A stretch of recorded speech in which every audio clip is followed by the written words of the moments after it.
We are live streaming. Please don't knock over the tripod. You're already right there. Yes. Yeah, okay.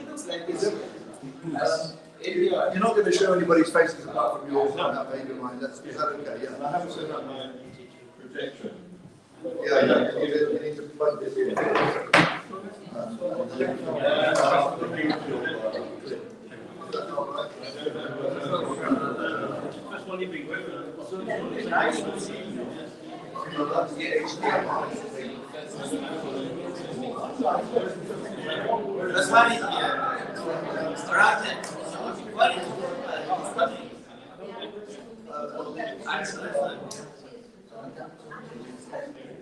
What we need, if I've done your mind, what we need,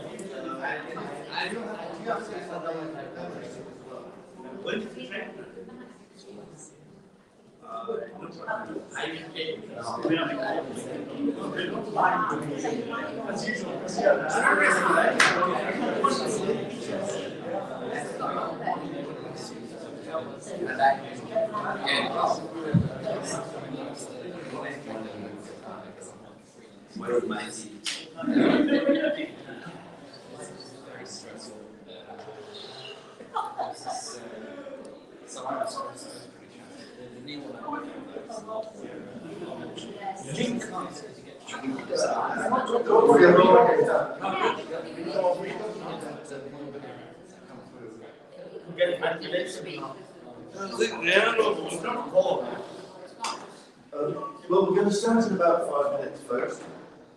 As a guide, we ask for donations to cover the cost of the room. £2.50 is a sort of guide. I've got some money on the table already. If it's your first time, don't feel abrupt, but no, if you can afford more, that's fine. Thank you. What's the link to the stream? StreamYard.com. the StreamYard link. Go to Atheism Uk, and it'll be on there. Okay. That's the YouTube channel, Atheism UK. Right. Oh, it's there. Right, yeah. What it needs is something that goes in there. Yeah, he's just over here. Okay.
Okay. Oh, it's like getting the top, isn't it? There. Can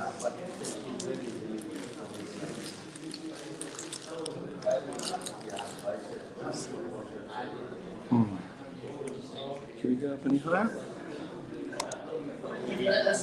No. Okay. Maximum uppish.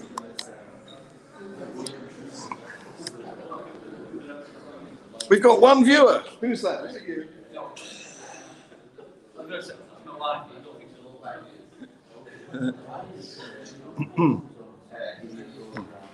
No, I'm okay. I saw you, sorry, John, I saw you in one of the YouTube programs. Yes, yes, it has been on the show.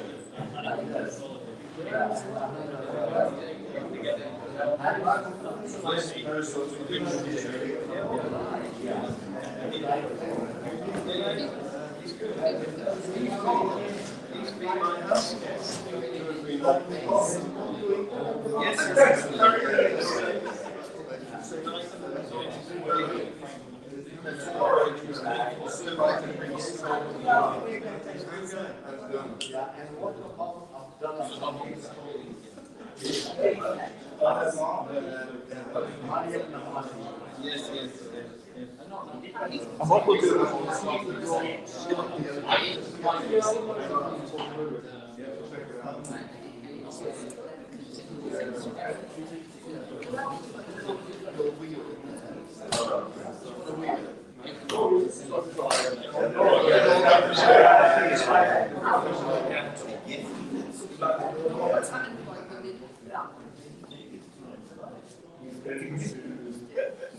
YouTube, Atheism UK. That's the way it's showing, like that. Well, that's impressive. Right. The marvels of modern technology. Oh, yeah. Right, I'm going to start the meeting now, although it's just coming up to. We might as well get going because the meeting has to say that the maximum attendance allowed is 20. And actually, we're just short of 20, so that's really incredibly good planning.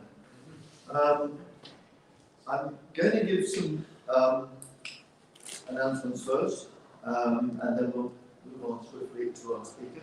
My name is Guy Otten. I'm the Vice Chair of Greater Manchester Humanists, and I'm also involved in a new group trying to start a Manchester-based atheism group. So this is a sort of double meeting. The announcements I'm going to give are all about Greater Manchester humanist activities, because as yet there are no atheist group activities apart from a coordinating committee. If you're interested in joining the coordinating committee of the new atheist group, please contact me. So every Sunday, the Greater Manchester Humanists have a social on Zoom, and the details are on our meetup group. And then next Wednesday is the Stockport Humanist group, so details on Zoom, and that's a meeting that's going to be on Zoom, sorry. The details are on Meetup. That's a Zoom meeting. I'm going to be speaking there about chaplaincy as well as Jeremy Law, who is my lead chaplain at the Greater Manchester Mental Health Trust. It's also the AGM. Excitement doses. Then on the 26th of October is the Greater Manchester Humanist Book Club. That's also on Zoom. And the book we're talking about is The Bookseller of Kabul. You've read it. It's a good book, and I'm looking forward to discussing that. Then 2 days later, on the 28th of October, David Mill is 75 years. Now, David Mill is our chair. He's not here today because his friends, he has some friends apart from us, apparently, has taken him away unexpectedly for a holiday. What a brilliant set of friends that is. So he's now sunning himself in the planet dinner. And so that's why he's not here, and I'm speaking instead, or at least announcing it. Now, there are about 15 people who are coming to a birthday meal at at lunchtime on the 28th of October, and if you're interested in that, contact me. And also I'm taking donations, hopefully by transfer it to my bank account, but I have actually had one cash donation as well. And then on the 1st of November is the Very Much the Humanist Committee. That's also going to be by Zoom.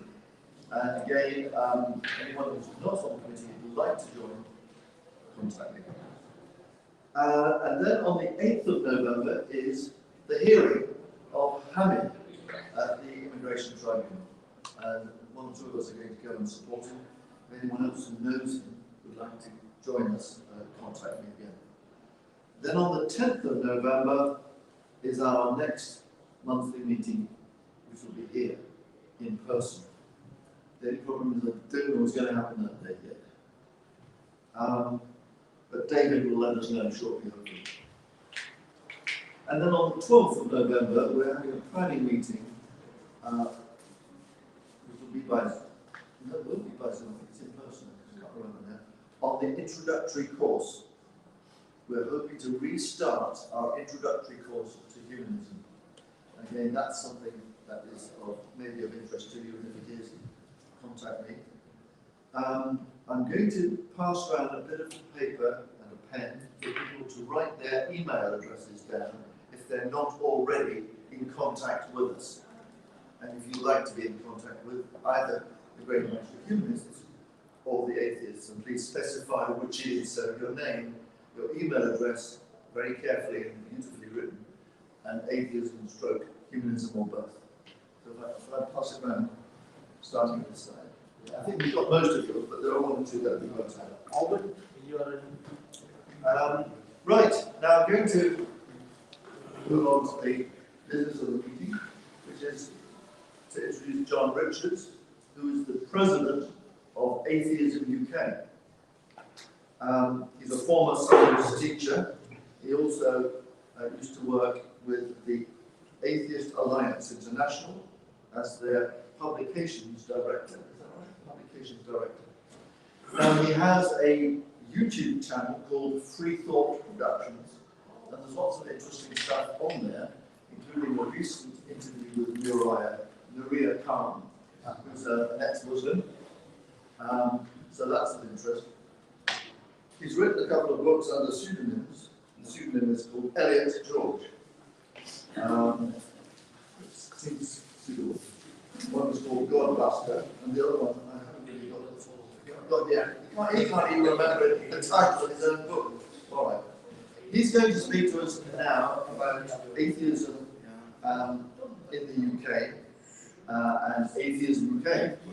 And the reason why we invited him specifically is because we hope to start a new group, which we provisionally called Northern Atheists, in Manchester, as a way of, if you like, catering for a demand that we think exists for such a group. So we hope that this is going to be a sort of a way of easing that through. So if you talk for about, what, 3 quarters of an hour max? Is that okay? Unlikely to be as long as Okay, that's fine. And then we'll have some discussions and questions. Is that okay? We hope to finish by about 9 o'clock, because some people have got trams to catch and so forth around about that time. I've left this door open. If it gets too cold or something, or too noisy, we'll change that. But hopefully we've got a flow of air, so we won't catch COVID. Right, John. Also, John is amazingly streaming this talk at the same time. I mean, that's just incredible, and I'm dying to do something similar myself. the wonders of technology. Yeah. Well, thank you very much for inviting me, Guy, and Jeffrey, other members of We have Jeffrey there is one of the other coordinators of the new group, and Ranjan, stand up Ranjan, is the third one there, and the fourth one is not here. And thank you very much for coming. This wouldn't be much good if you didn't come. So, atheism. Let's see if this works now. Oh, it's gone far too quickly. I forgot to bring my iPad, which I should be doing this on, but we'll have to do it the old way. So it's determined to put more up at once, isn't it? That's the topic system that I'm going to go through. What is atheism? Atheism and humanism. Atheism Uk, a bit of the history, who we are, what we do, and our aims. I hope I shan't read everything because I know you can read. So this is very contentious. There's all sorts of arguments going on social media. Some people say that atheism is a religion. Some people say that it can't mean without God, it must mean not God. And this is very unproductive, in my view. So I'd like to do a straw poll. We're all humanists. I have belonged to Humanism UK right back from when it was a BHA. I don't know how many years. And I'm not all necessarily humanists. I think we're all atheists. well, that's the question I'm going to put right now. So, and I'm also a member of the NSS too, and I attended the Secular Education Forum in London a couple of weeks ago. So here's my straw poll. Accepting that you're all humanists, if you also consider yourself an atheist, please put up your hand. That's quite a lot of us. Keep your hand, pick your hand down and put it up again if you don't think you're an atheist, but you are willing to accept the description agnostic. Because you can be both, you can be an agnostic atheist. Yeah? Okay? So there you are. I've not found many humanists who are simultaneously theists of some sort or another. One or two, but the majority of us are non-believers of one variety. So, what is going wrong with this word? The problem with it is it ends in ism. And we associate that with an ideology. All of our political ideologies, pretty much, end in ism. Conservatism, libertarianism, socialism, communism. So, it sounds as though atheism is an ideology, which of course it isn't. It only inherited the ism ending from the root word theism, which of course the A prefix negates. So it's not a theism, it's not the ideology of theism.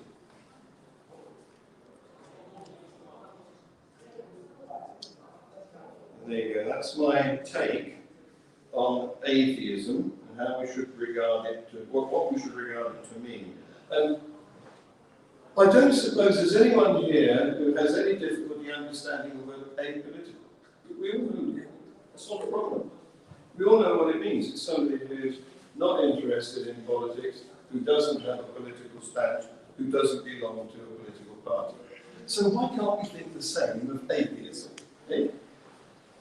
I think that it's a theist plot, because they want to get us arguing amongst ourselves about what atheism means, so that we're distracted from challenging theirs, which is our real job. Come on. So my view is that we're all born atheists, because when we're born, we don't even have language. And so you can't possibly adopt an ideology or even challenge an ideology or say you're against an ideology if you've got no words. So it just doesn't make sense to label a baby some sort of theist, some sort of theism. And I'm hoping this is going to play.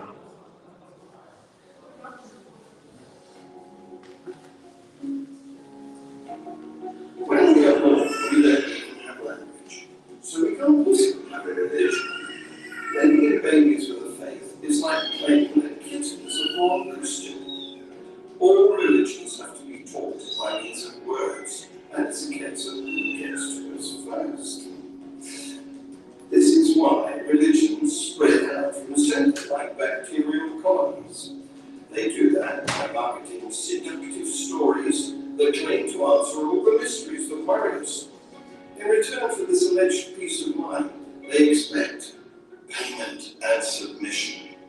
There's always been some doubters, but in their desire to control everyone, theists have victimized and even killed opponents.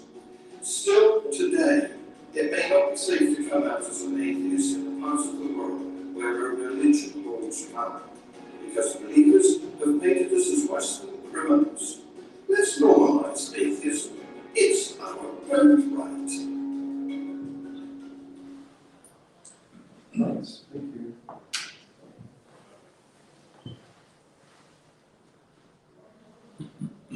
So, particularly in the States, atheism has been demonized. They're very polarizing in the States. They like to make things no middle, black and white, and we've been blackened. So there's Don Quixote tilting at the windmills of some of the labels that have been attached to people who have merely retained their birthright. As I said, I'm a humanist like you. And it's a label that's less demonized. And for that reason, quite a lot of people like to hide behind it. They like to pretend that they're not really those nasty, poke in the eye atheists whose name suggests that I'm right and you're stupid. And they prefer to go by the softer, cuddlier label of humanist. And it avoids all the difficulties that are associated with this blackened word, which in some parts of the world, like the Bible Belt of the USA, not so bad here, fortunately, but in some parts of the world, if you declare that you're an atheist, if you come out of the atheist closet, then you are likely to be shunned by your family and friends. You may find it difficult to get a job, or you may find it difficult to get accommodation because of the reputation, the mud that's stuck on the word atheist. So that's one of the reasons for becoming a humanist, because it's a sort of lighter version of atheist.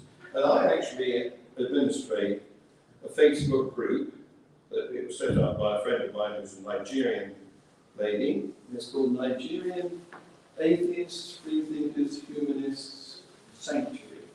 And they bundle together all those words because they know that some people will be alienated if only one of them is used. But of course, humanism isn't just a declaration of disbelief.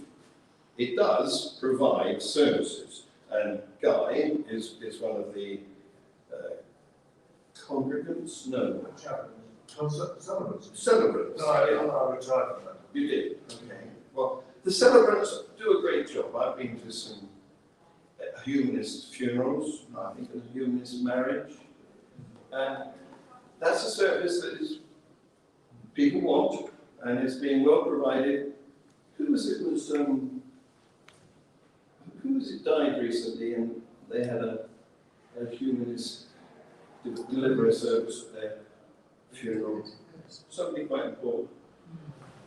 And so it's, in a sense, it's providing what you lose when you leave a church. All that service that's necessary to commemorate the milestones of our lives, births and deaths, marriages and such like events.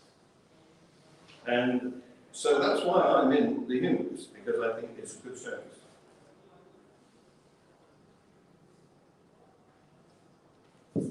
And of course, there is the actual human aspect to it. It's humanitarian values and human rights. It's good work. But We have some people, and it's secular, of course. That's got to be a good thing. We have some people who still prefer to identify themselves as atheists. I'm also in the National Secular Society, as I said, and I find that they are more political. They're much more of a sort of a single issue sort of organisation. Many more members, much richer, of course, because they've been going longer and they've had some bequests from quite rich people. So they're doing a good job too. They're campaigning on issues like faith schools, like morning assemblies, which still, thanks to the 1944 Education Act, forces, in theory, schools to assemble and deliver a Christian congregation-type meeting, unless they are in a school that's labelled by some other faith. That's still the law, although most schools ignore it and seem to get away with it. Worryingly, our current Archbishop of Canterbury, Justin Welby, is much more evangelizing than previous archbishops, and it's his intention to try and reverse the decline. He's noticed that over the last century, Anglicanism has gone down the tubes, and so he's trying to reverse the decline, and he's just appointed the Bishop of York, what's his name, Carter, who is of a similar mind, and they've announced that their thrust is going to be into the youth. They're going to aim at their faith schools and make sure that they're delivering their Anglican message. And one of the other things that they're doing is they think that their existing parish system has become sort of, not exactly fossilized, but sort of apathetic. So they've decided to set up sort of rival meeting places in keen people's homes, people who are really strong proponents of evangelical Christianity, and to allow these lay people to hold their own services. And interestingly, the what's the name of the church? The Church Times, the church newspaper, the Church Times. The church, one of the correspondents in the Church Times described this move as the church casting off its buildings and its staff and running naked into a world that couldn't care less. Now, that was in the Church Times. I love it. So the National Secular Society is all about separation of state from religion, or religion from state. They want to get rid of the bishops in the House of Lords, for example, and I'm fully in favour of that. Let's take a look at Atheism Uk, which is the smallest and the youngest of these organisations. But it was set up, I think, in 2009, in the usual way, by a few blokes meeting in a pub in London.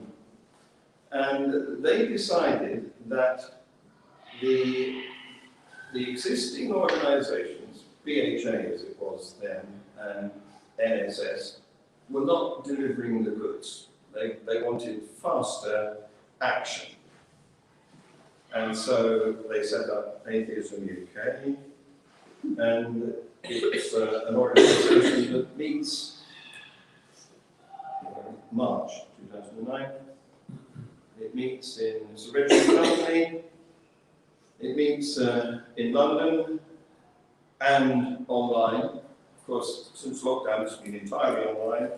But up until then, the policy was to meet quarterly, physically, in Conway Hall, Red Lion Square, the home of the Ethical Society. And there is a website, a YouTube channel, which is what you are being live streamed to right now. And there's social media, quite active on Facebook, Twitter, Instagram, I'm not sure, well, it's not my department. And so there you go, we are currently 3,000 members and growing. We have an elected council. I was recently elected into the role of president.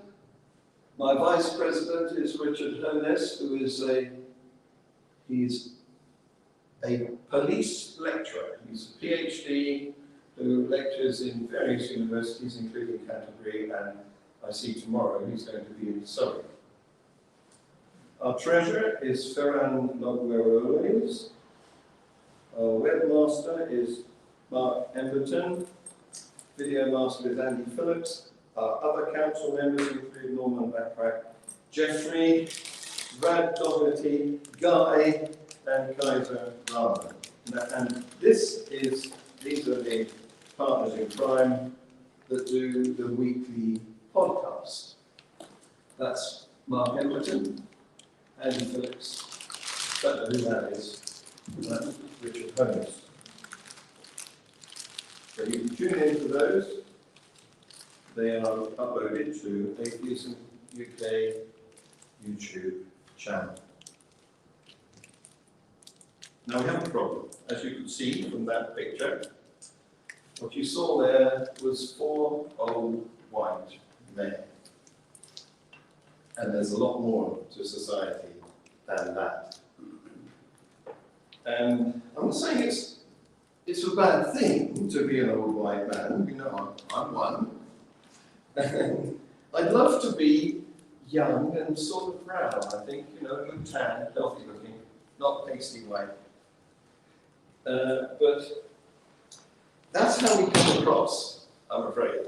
Even though we are now starting to get guests on our podcast, which are of a different nature. We had AUK on the podcast a couple of weeks ago. We had Esther, I can't remember her surname, but she styles herself as the Afro-Humanist.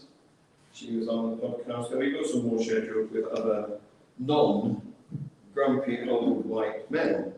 And I've included nerdy in there. I don't think that's a bad thing at all. I think that nerds rule. When you look at all the richest men in the world, they're nerds. And being a nerd, of course, enables us to appreciate jokes like that.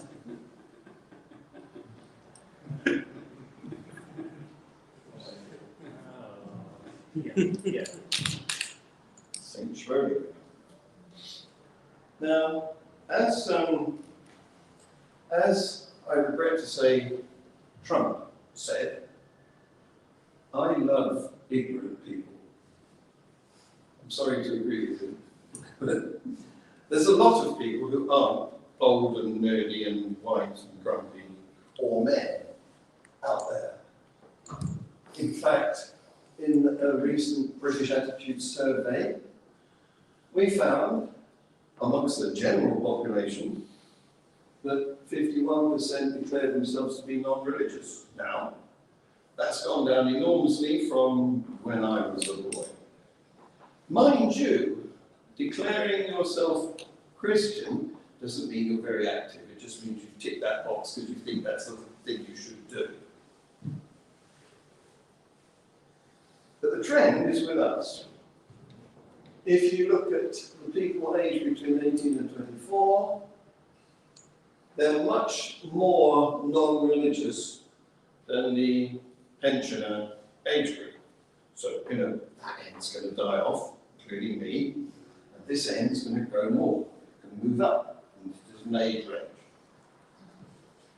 And as I said, labeling yourself religious doesn't mean you really are very religious. Because if you look at those people who do choose to check, as the Americans say, we say tick, but they say check the box for being religious, then most of them don't go, they don't attend.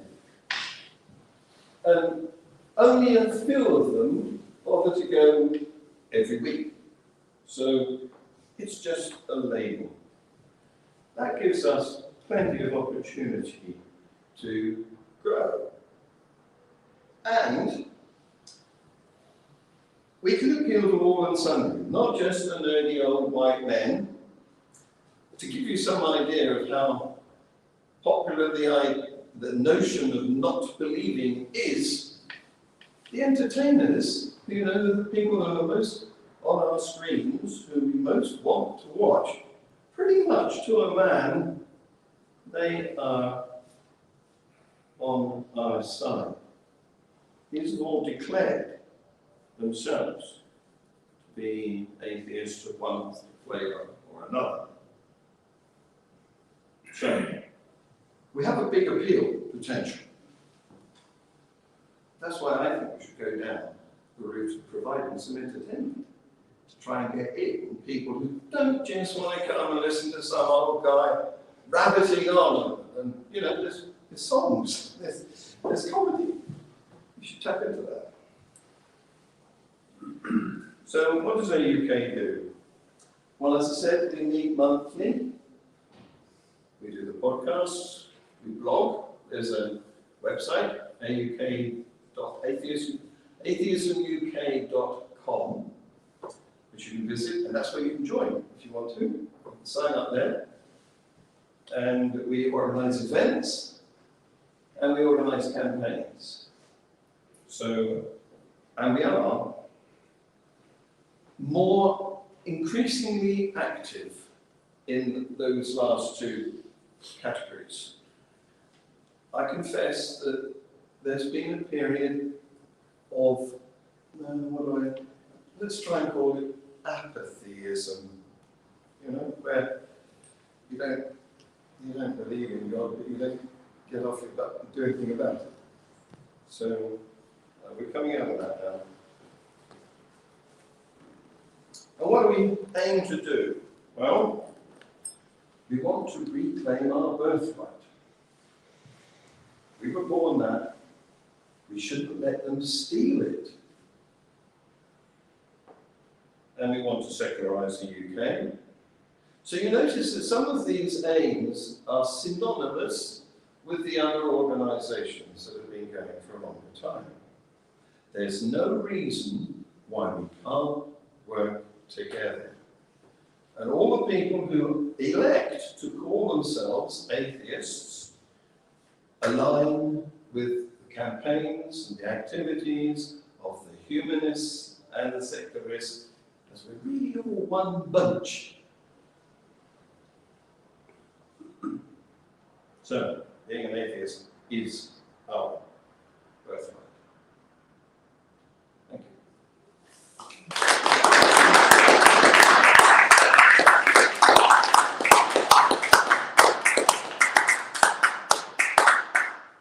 That was admirably succinct. I said I wouldn't take on. But now you can question me, it's a difficult thing. I've got to come up with things out of here. Right. Who wants to ask the first question? So we'll go for a female male. Yeah, if there are enough females. So Kate first, yeah. Hi. You mentioned that when you were sitting in a smoke-filled room in London with your mates. Sorry, I'm a little bit deaf. Can you shout? So, you mentioned that when your organisation was at an embryo stage, one of your complaints with the existing organisations that they were slow to respond, that you wanted something that was more energetic. How have you evidenced your energy? What have you achieved that the other organisations haven't? Well, I'll take a slight issue with how you phrase that, because I don't think that the heart was not willing in the case of the NSS and the British Humanists Association, today's Humanists in the UK. They're lovely people. You know, I've met Andrew Copson several times, I've been to meetings with the NSS, and it's a genuine intention. But the people who I now represent were frustrated in that enough progress wasn't being made quickly enough. So what have we done? Disappointingly, we haven't done as much as I would like. But I promise you that's going to change now. It's just that I've been a member of the BHA. Yeah. Feels like hundreds of years. Yeah. And the campaigns that we run, Yeah. things like the assisted dying campaign, legalising humanist marriages, these things, trying to get on the Today programme. I mean, these things have been going on a very, very long time. It's difficult, And isn't it? it's difficult. Yes. And I don't think the lack of success is down to lack of effort. So I can't see what effort that you can make that the humanists haven't already Yeah, made. it's a fair question. I would like to know, because then you could do it too. Yes, absolutely. Yes, it's a very fair question. As I said, I think the intentions are genuine, and it's a very difficult thing to. The church has got a platform. You know, Archbishop of Canterbury keeps getting a microphone thrust under his nose. Nobody comes and does that to me. And that's what we're up against. You know, the entrenched and traditional privilege and pulpit that is given to particularly our established church. But increasingly, some of the newer religions which have come to this country are being treated with exaggerated respect, too. And yeah, I take on board your disappointment, and I'm determined that we should now join together and our voice added to the other two major organisations. They're not the only ones, of course. There's the Ethical Society, and there's another one whose name escapes me at the moment. But we should band together. There's strength in numbers. Thank you. Martin? Yeah, I wanted to study, but you mentioned atheism just before you finished, and I think that's a logically invalid position. Theism, leaving it gone, atheism is exactly the case of that, so you can't sit in the middle between atheism and theism, Yes. which an atheist would try to do. Yes. Well, it's just taking no notice and getting on with the other things in life. You know. But there's another word that I stumbled across recently, which I hadn't heard before, which is atheism. I've heard that, I don't know what it means. Yeah? Well, atheism comes from the point of view that we can't define a God. There's no agreement about what a created deity is like. Nobody has got any definite ideas of what characteristics or properties such an agent might have. So, given that, we can't even begin to look for it, you know? So, that's like a step further back away from belief in the deity. Just one more point. Is this being video? Is it being video? Well, yes, it's live streaming now. Yeah. When we stop live streaming it, it turns into a podcast. And it'll be on the Atheism Uk website. Yes. Thank you. Right, I'm making 2 points. One of general information. I've been a member of the National Secular Society, not the Humanists. I've been a member for decades and decades, and about 10 or 15 years ago, the National Secular Society decided to abandon its tradition. It was founded by Charles Bradlaugh, who wrote a plea for atheism, and the successors, up to 10 or 15 years ago, were explicitly atheist. But despite the protests and opposition of some of us, the National Secular Society, for their own reasons, decided that we're no longer atheists, they were just secularists. Yes. And Atheism UK it's fulfilled a place in being specifically atheist, which is no longer the case with a leading organisation such as the National Secular Society. And I put that as an explanation and a justification for our existence. But the second point I make specifically to John and ask the problem we have as atheists is that if you're a Christian, you believe in your salvation and you believe in the land and something positive. Atheism is more like mathematics. We say God doesn't exist, like it's a mathematical fact. And it's very hard to get motivation into do activities to spread that sort of word. People might agree with you, mostly, or very increasingly they do, that God doesn't exist. But to get people to coalesce around that and push that is our difficulty. So how are you going to attempt to overcome that? Well, again, it's a very good question, and I agree that we have nothing to offer. That's a very common perception. But it needn't be like that. As I showed, we've got all the entertainment on our side. And I've had personal contact, not physical contact, but online contact with Stephen Fry, Richard Dawkins, and several, A.C. Grayling, I've done a video with A.C. Grayling, Lawrence Krauss, several other less celebrated celebrities, and we need to make use of them. I mean, we have all of this potential to attract attention by means of humour and music, and showing that we are normal people, not some sort of demon. Christine and then Nick. When you were talking about the differences between Humanists UK and the NSS, we said that the NSS did campaigns. You omitted the fact that Humanists UK do campaigns Yes. as well. Sorry, that's true, they do. And I think that there is a tendency for there to be a little bit of hostility, not from the humanists, but more from the NSS to the humanists. At the first Brotherwell lecture, probably 4 or 5 years ago now, in Manchester, the NSS were quite openly hostile to the humanists, even though 2/3 of the audience were humanists.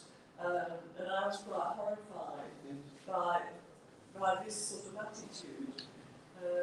On the other hand, if you are going to have lobbying going on, the more organisations that lobby, the better. And I think that, it does no harm to have another one. How are you going to combat this hostility between groups? Because you get in religions as well, where one religion is so hostile to another, or even a denomination within, say, Christianity is hostile to another denomination. Everybody wants their own God to agree with them. Yes, but have you any thoughts on that? I have, yes, thank you for raising it. And I also like to go back and deal with something that you mentioned, Jeffrey, because you said how the secularists started out being atheists and then dwindled away. Well, it's a common thing, it's been happening for several decades, and it's because of the mud that's been slung. I mean, Jeffrey's written under a pseudonym, I've written under a pseudonym. Sorry, Guy, big time, sorry. Guy. Jeffrey used his own name. Yeah. So that's obviously such a famous name. Yeah, well, there you go. So, we've been a bit ashamed, horrifyingly, shamefully, to come out because of the way that we've fallen foul. We've accepted the rubbish that has been slung at us. And that's why I think the secular society may step back for a while from the atheism label. Hopefully we can get it to, accept it once again. But going to your point, I'm a joiner. I try not to alienate anybody. And I know that some of the other members of the Atheism UK Council have experienced just what you're describing. And they were soundly rebuffed by many years ago. This is right at the beginning of the organisation in 2009-10. And it was cruel, the way, because of course, as you say, everybody wants their own territory. We are tribals, aren't we? And they don't want anybody else trampling on their property. And this is a difficulty that has to be overcome. But I have good relationships with Andrew. As I say, I've met him a couple of times, more than a couple. I've spoken on the same bill as him. And I've interviewed him on video, which you can see, it's available. And I think we get along very well. And he's a dog lover, which is a big plus point. is it? Yes. Right, Right, I was going to say this thing about secular and atheist. France is not an atheist country. You can never argue it is. The funny thing is, it's probably one of the most secular countries in Europe. I'm sorry, as I said, I'm a little bit... Well, I was going to say, this difference between secularism and atheism. Yes. You could argue from the point of view of, say, France, Yeah. which is a country Very secular. which is very secular. It is. Yeah, but it's very Catholic as well. Not dwindling, not so much as it Dwindling, was. yeah. Even when it, in the 19th century, in the 18th century, when they went secular, Yes. they were proud to be Catholics. They Yes. were proud to be secular. Yes. But then they had the revolution. Vive la revolution. Well, the revolution is a product of that, of them wanting to be secular. Yeah, a good outcome of that was secular schooling. So it's illegal now to teach a religion in a French school. And I have a son who's resident in France and a grandson who's at a school in France. And he gets a good education, he's bilingual, of course, and there is no taint of religion attached to it. It's a good model. Of all, there's about 4 countries that I think Andrew, in his book on secularism, covered as examples of different sorts of secular state. There was France, which is sort of top, that's the best, the model. There's India, which is, it's supposedly secular, but Let's go down it's the all sorts of conflict going on. And since Narendra Modi, there's an upsurge of Hinduism, he's supporting that side of the religious divide. And there was America, which is constitutionally secular, but nobody takes much notice of it. They're all still pushing to try and get their religious agenda into the ears of the Senate and the President. They would like to turn it back into a theocracy if they could. Yes, and I can't remember what the 4th one was, but of course, we're not a secular country. Turkey? Yes, Turkey, that's right, thank you. Yes. And again, we've got, what's his name? Erdogan over there, whose base is Muslim. So he's got to try and do things to massage them, to try and make them continue to support him. Is Israel a secular country? Technically. No. Is it not? It was set up for the Jewish state. But Zionism isn't necessarily Jewish. No, I it's mean, not. religious. It's Jewish state. The interesting thing about Jewish is you can be a non-observant secular Jew and still get the label Jew attached to you. On that basis, a lot of us are Yeah. That's an interesting big situation because the Jewish condition enables, because it's a sort of merge between religion and race, it enables you to label yourself as a Jewish race without being in the slightest bit Jewishly religious.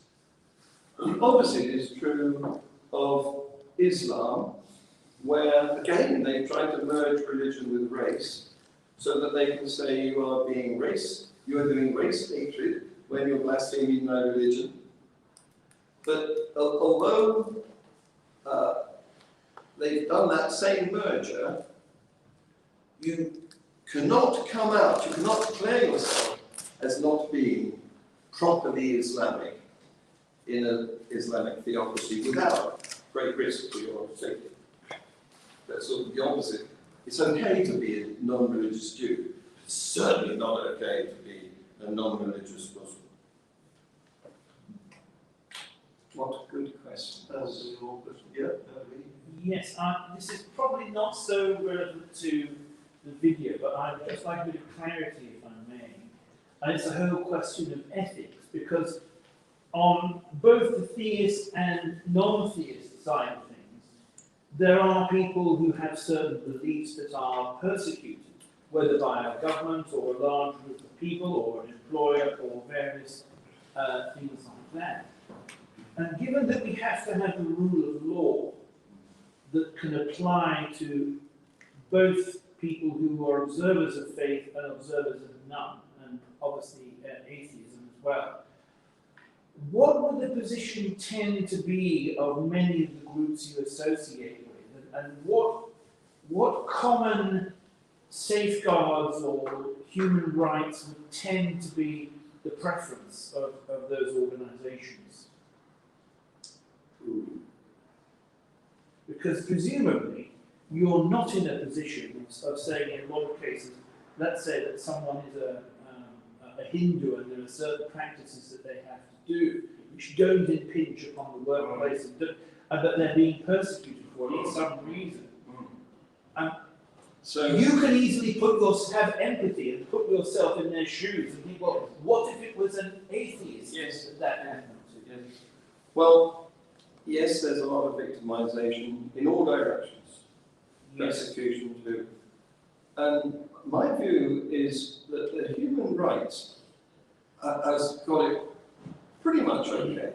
It permits worship, it permits assembly and so on, but it's not really guaranteeing enough freedom for non-believers. Because if you read the human rights document, it hardly mentions atheist as an option which needs protecting in the same way that it assumes the religions do. You've got to territory of philosophical belief. Yeah, there was an interesting news item about that recently.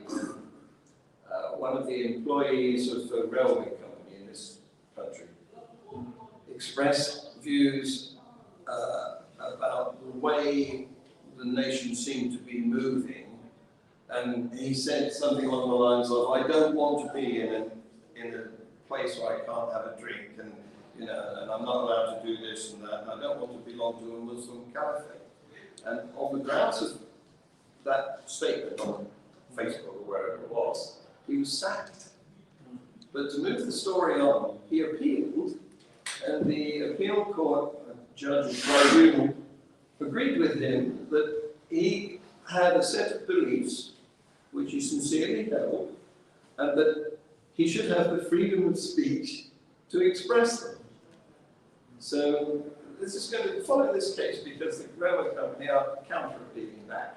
So it'll be interesting to see how that develops. But on the subject of ethics, one of the lecturers I've interviewed is an ethicist who advises the government. In fact, I had a schedule to interview him on one occasion. He couldn't turn up because he was stuck in Westminster and couldn't get back in time. And one of the things he says is that if you want answers, if you want solutions, if you want to make decisions, don't do ethics. Because it's a thorny subject that you're never going to find it very hard to get agreement. What you have to get is a consensus of a majority opinion. But I don't think, you're talking about something that to my mind is government that's separate from atheism.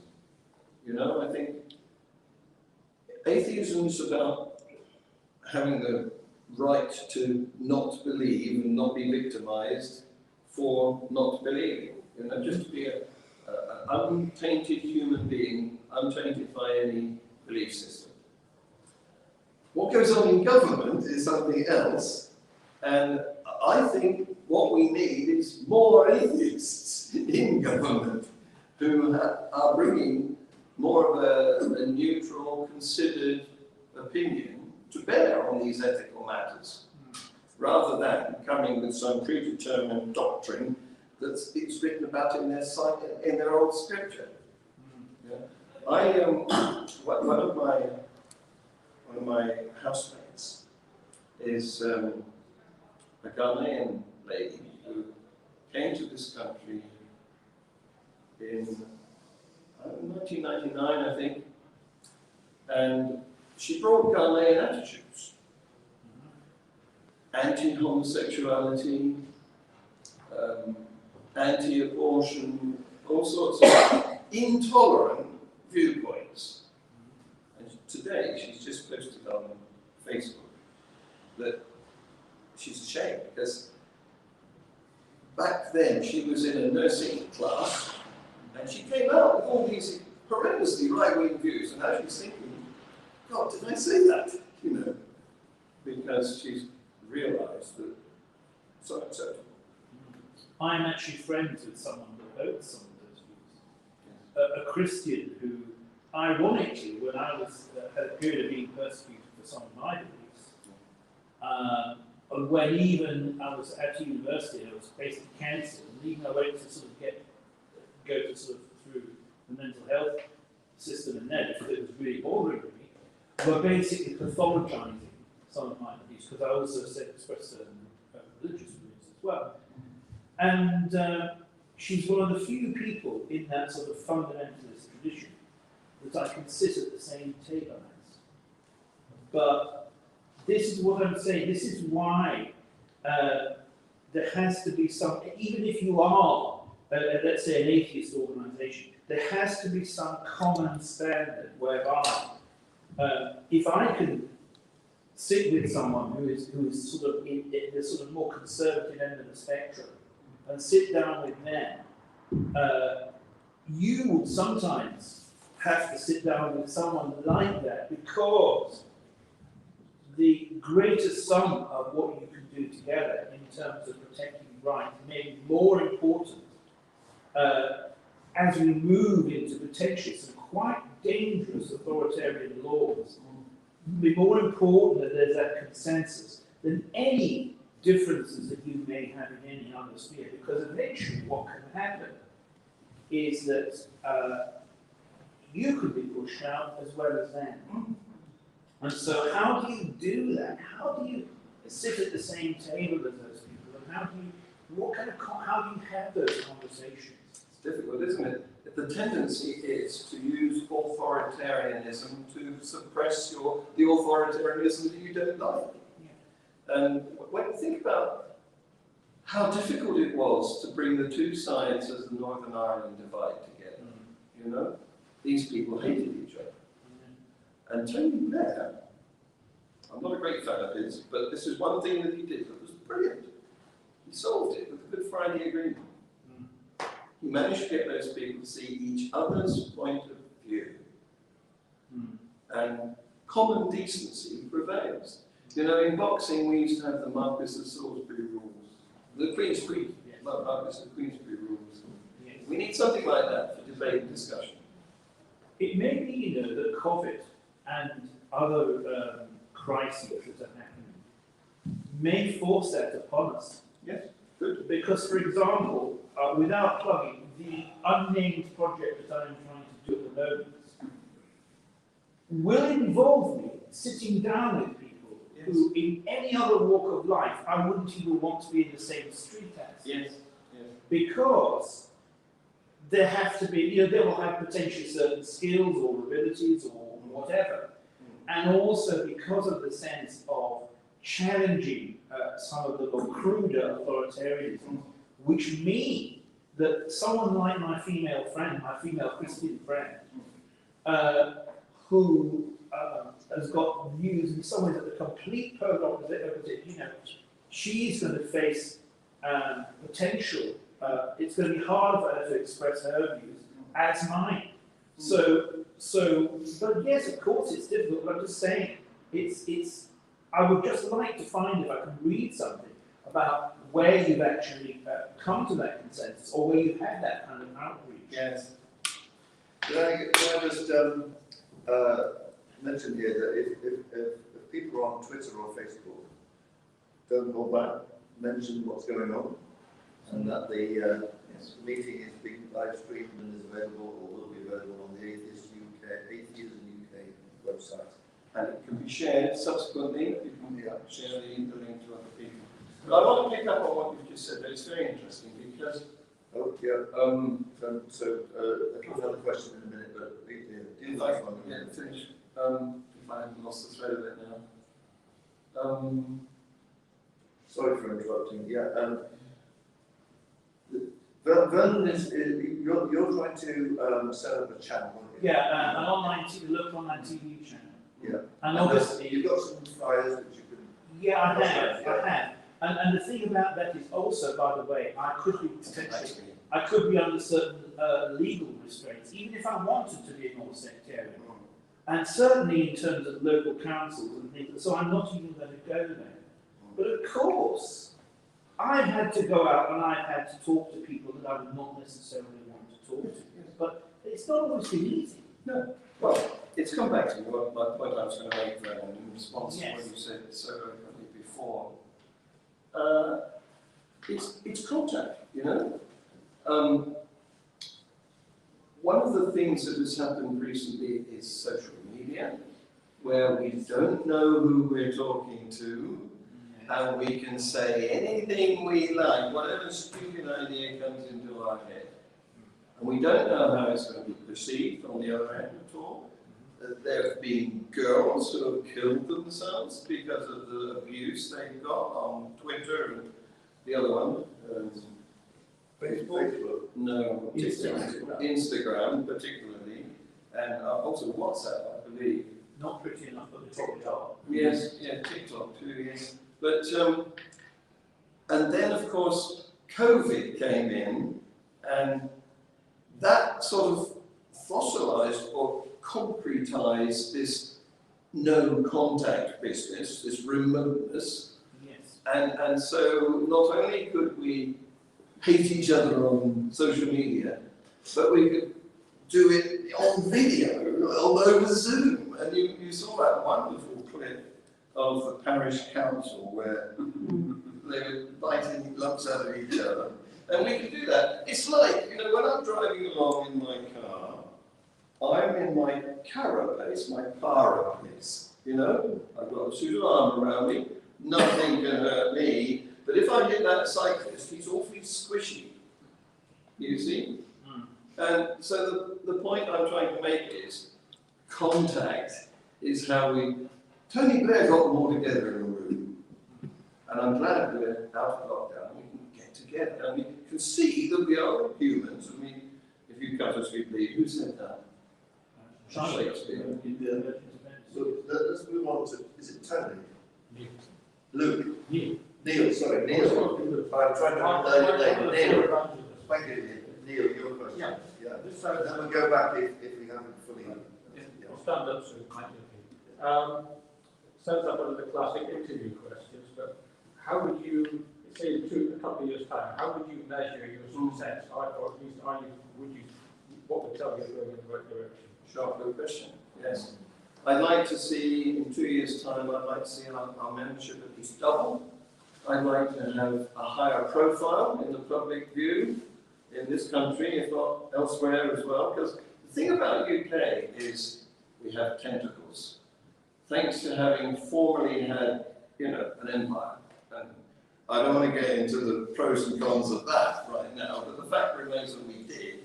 And so we've got a lot of immigrants from other parts of the world. You know, there's, if you go on the streets of London, you meet people speaking 300 different languages. And I know some schools where the pupils come speaking 180 different languages, you know. So we're everywhere. So I'd like to see AUK raise its profile, the message get out from our UK centre.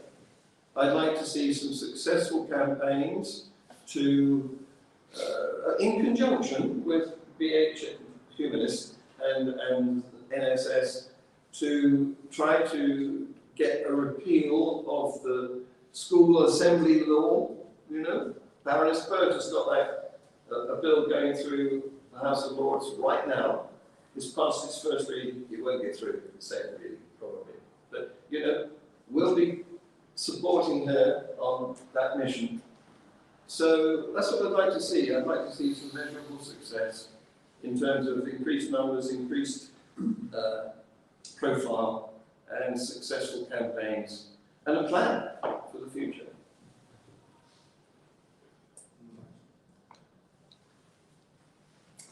Right, so What's your name? Matthew. Matthew, cheers Matthew, yes, and then, who was it over here?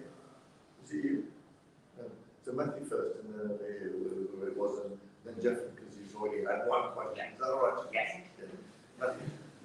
You made me think a little bit, because I think if somebody asked me yesterday whether atheism was normal in the UK, I would have said, oh yes, it's completely normal.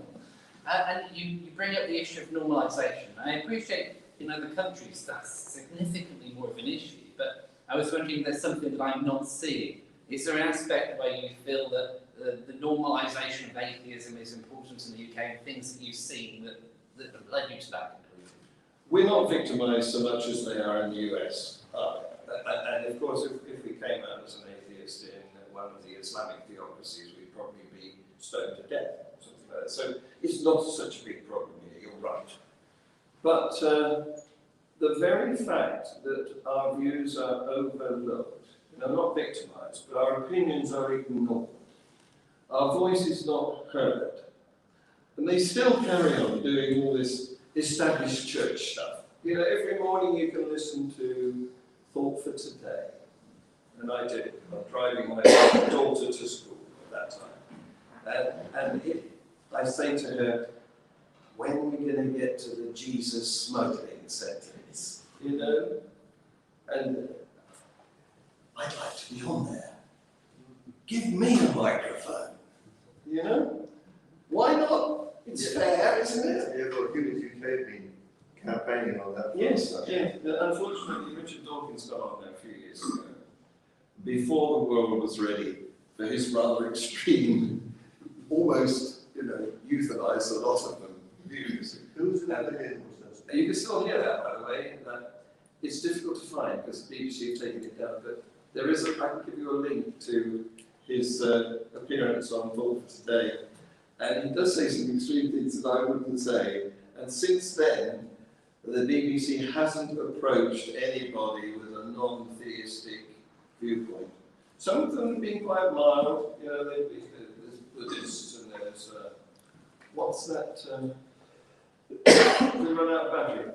There's Buddhists and there's what's that religion that started in Iran, which is Baha'i.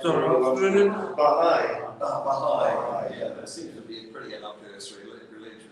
I think there's been one of those on Thought for the Day, but they still haven't invited me. One point, not a question. In Northern Ireland, there has been a humanist Thought for the Day event. Just one. Yeah. Recently. It's an improvement. There's a On long way to go. local radio, some humanists managed to get in. I thought there was someone who was raising their hand over here. To you? Oh, well, we'll go to Jeffrey and then back to you. Well, one of the problems we say we're not getting coverage. And I went to Cambridge University 40 years ago, and I don't suppose it's much different now. It's the strongest society in the University of Students was the Christian Union, because there were 10% of students who were fanatically for Christianity. And what's happened in the establishment, things like the BBC, like the leading professions, like the Labour Party, like the Conservative Party, there is a vociferous and well-organised minority who disproportionately compared to the man in the street. They are Christian and they vigorously defend and then further Christianity, and the others are embarrassed, the majority are embarrassed to stand up to them. Well, and that's what's going to be overcome, and that's why we're not getting the treatment that we deserve as representatives of probably the biggest section of the population. Absolutely. That's a slightly different problem, isn't it? Because the BBC, in its attempt to provide balance, they go from an expert on one side to this man in the street.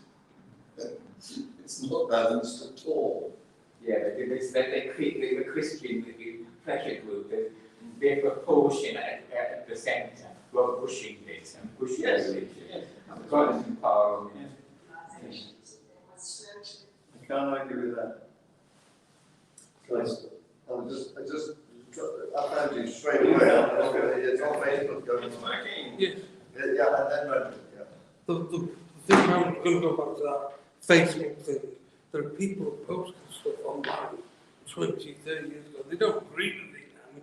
They don't, but it's come back to haunt them. It's, Well, the trouble with everything online is it never goes away. um, People don't realise that. you can't even erase it. It's like, because of the way computers work. You have to be so very If you careful. say what you something's say. erased, it's something to be written over. And even if you write over it, you're very careful. 30 years later, it can be bridged up and held against you. Yeah, it's like layers of wallpaper. And you can peel it away and see what's underneath.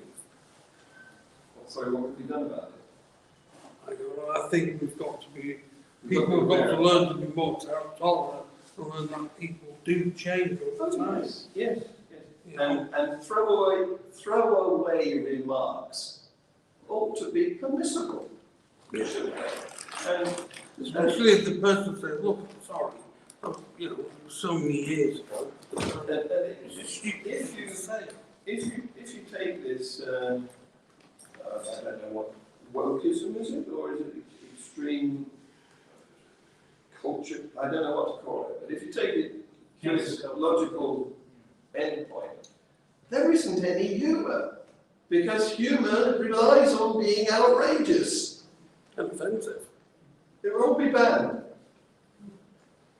I was just saying that a few years ago, some of us from here did demonstrations outside the BBC at Media City. Yes. We had banners and placards and handed out leaflets and did a survey, had to do a letter to the BBC, but nothing ever came of it. Did you even get a response from the BBC? You know, it didn't even acknowledge that we sent it. We didn't even get that. But the people around were very supportive, Yes. including BBC employees. Well, it's different now, isn't it? Because YouTube, we can make our own videos, we can make our own broadcasts, Well, this and we was, can this promote was, our own material. this wasn't online, this was just purely outside. Yes. I think, sorry, I wrote right there. I have a question for all of you. So, I mean, do you think that being an atheist in the UK is normal? Because I can't see that. It's not normal. It's normal between some people, and like for the English people, as you know that in the UK we have a lot of different nationalities, right? Ethnicities, like immigrant and asylum seekers, okay. But I'm saying that it's not normal because as long as we have faith school and we have madrasa, which is, you know, you are familiar with the word madrasa. Yes.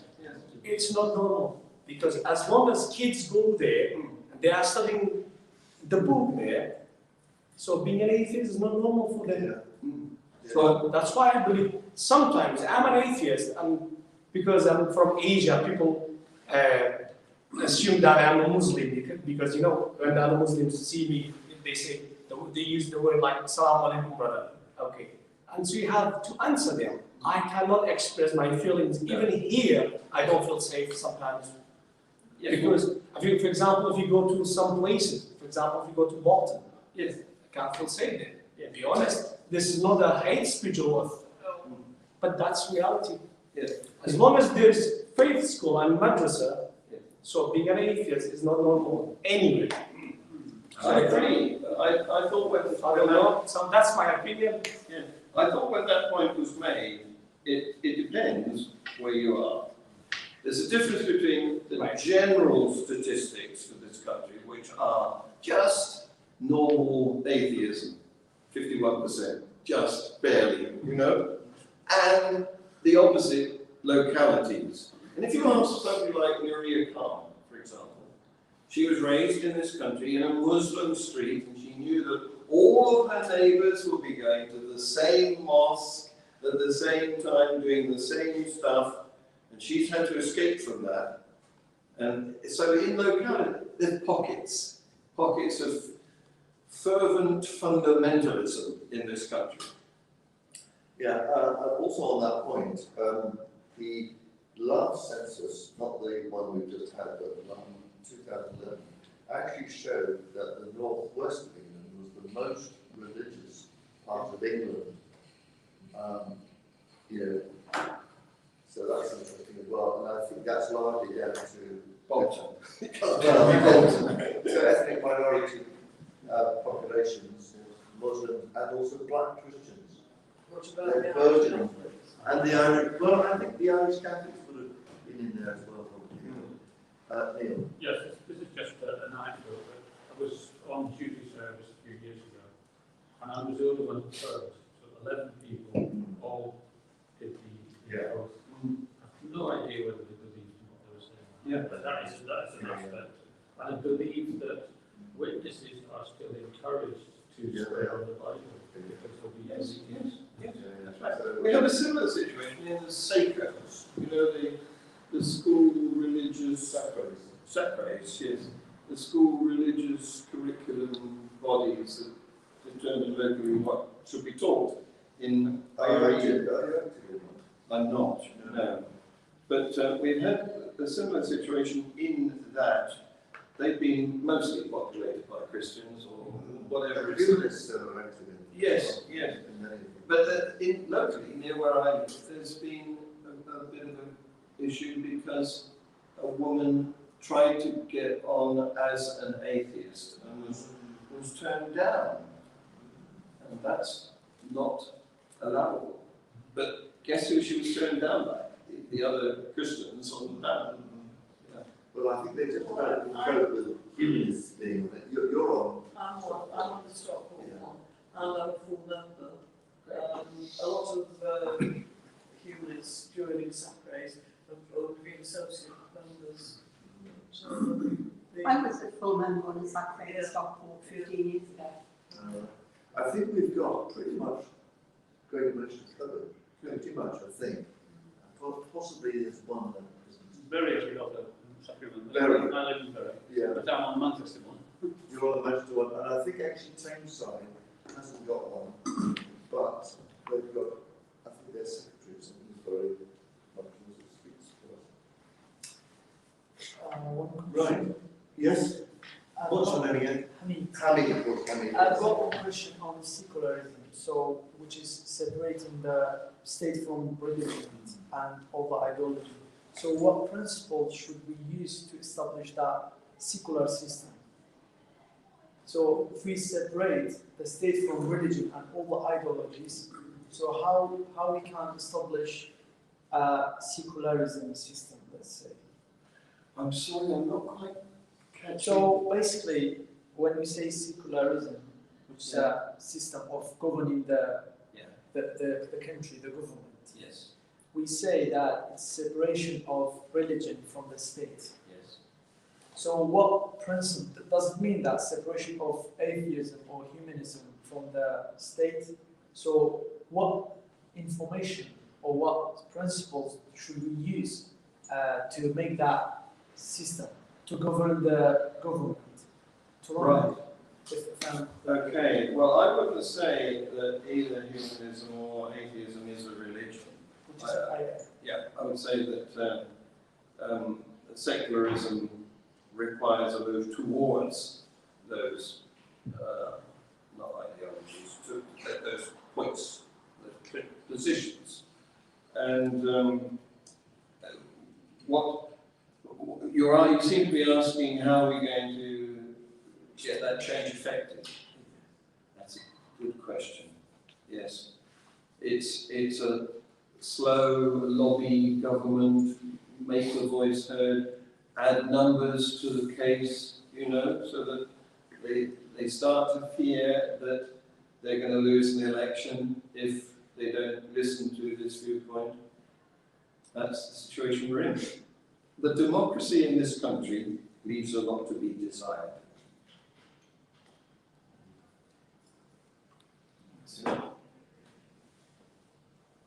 Right. Have we exhausted the curiosity of the... I think just one point, calling humanists a belief system does actually open quite a lot of doors. About 10 years ago in Stockport, we applied to join this multi-faith group, and we were turned down on the grounds that we didn't have enough faith. But I was adopted onto the multi-faith group as a belief system. Now, I can't say that, I mean, no, lockdown came after I've been to a couple of meetings, so it didn't really go very far, but, you know, Watch this space. it's a presence. And the people there can see as I don't have horse and tail, and the rest of the, you know. I think that's. In fact, the person who was most friendly to me was a Mormon. I know an American comedian who's built himself as the atheist comedian, you know, which you would think. Who's that? Not George Carlin, obviously. No, he's dead. Okay, now, you're thinking I've got a memory in here. But George Carlin is just... Yeah, he's fantastic. Right. This guy, I can't remember his name, I'm afraid, but I will be able to get it for you. He's based in California, and I've interviewed him. And you can get away with being an atheist comedian in West Coast cities, but if you go about 50 miles inland, you meet all the Republican rednecks living in the country with their hootenannies or whatever they do, you know. And so he still goes and performs for them, and he says, I want them to see that I'm, like them, a human. So, you're doing a good job. Right, well, look, this is one of Jeffrey's books. Have you got a few copies? Yes, I've got a few copies. Jeffrey is the author of his books. Six Ways of Atheism. Yes, I argue that atheism is logically correct, and that I put arguments on a logical basis. It's somewhat different to Richard Dawkins. I'm sure if you cross his palm with silver, he'll sign it for you. Is that right? Yes, that's right. I'll take a discount at £5 for the meeting instead of the normal £9.50. So that's worth something. I'm still open to receiving contributions for the cost of the room if anyone would still feel that they need to. Will it be okay if I can make a donation online? Yeah, of course, that's better actually. Because we're moving online more and more if possible. So that's that. I wanted to just mention something about the National Trust. I don't know if you've noticed, the National Trust is under threat from a man called Stephen something Green, who's an evangelical extremist. And anyone who's a member of the National Trust, be alert, because there's elections to the council or the trustees coming up, and you'll have an opportunity to not vote for them. And also, the National Trust is under pressure from something called Restore Trust, which is another it's against the whole idea of contextualising history, which the National Trust has been trying to do. Right, has anyone else got any other announcements that we haven't yet covered? Yes, go on. First of all, I'd like to say thank you very much for your great questions and comments. And please consider joining AUK. Yeah, easily done on your Atheism website, Atheism Uk website, where you can also see the live stream of this meeting and many other interesting meetings. If you want to follow me personally, my channel is called Free Thought Productions. I don't ask very much. I like doing stuff. It's my mission. Right. And with that, I want to thank Richard for coming all the way up from sunny Brighton. Sorry, John. I did it to you. Yes, that's right. Yeah. Touché. All the way up from sunny Brighton, which is a hell of a long way. I think to come. It's a bit of an awkward journey as well, awkward depending on how you get. Yes, it was not Brighton. I came from Angering, which is Victoria, across to Euston, straight up. No changes apart from that. It wasn't too bad. And it was sunny. I did leave the sun. That is actually not bad. Last time I went through Brighton, it was like 4 changes. Yeah, yeah. Well, we've got a few years. And so, yeah, so with that, we'll show our appreciation.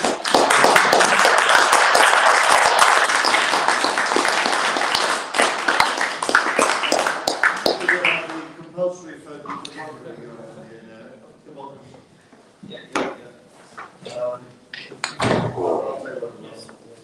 If anyone wants to find out more about the channel that was mentioned earlier, it's not about politics per se, it's not about being partisan, it's about communities, it's about entertainment, things like that. So if anybody wants to take one of these, obviously there are links on there that you can pursue. There's no Twitter, no Facebook, none of the usual ones, but you can connect in various ways. Thank you very much. Anybody else want to take one while we're actually here?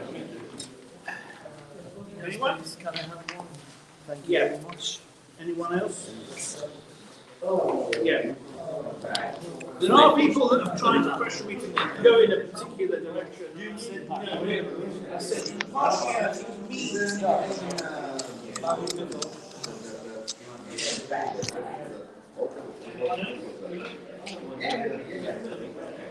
Oh, okay.